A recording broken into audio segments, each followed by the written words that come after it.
Maza kake bata min lokaci, kisan lokaci ya kurewa. Ka faɗa gani to.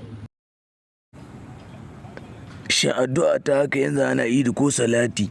Addu'a. Cewa aka subhanallah walhamdulillah wala ilaha illallah wallahu akbar. Shi addanin ka sa dan kai islamiyya. Baba muna zuwa idi. Ku yi hankuri ba da ku za ana ba. Haba mom baki ga da ne wanka na shata kana To ba. kai kana nuna da wayan ga gwanjo za kana idi tunda baka samu tuwahi ba kai hankuri ka zauna. To shikenan tunda tsaya min za ka yi gaddama. Na ce ba a zuwa dai da kai ba a zuwa da kai haka.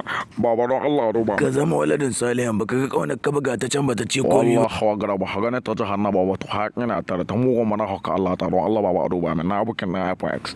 Au dama hotuna ɗaya na suka zuwa yi idi ba ibada ba. Maza ka bace ka ba mutane wuri sai mun dawo. Kuma ki kula min da shi duk abin da yake faɗa min in da.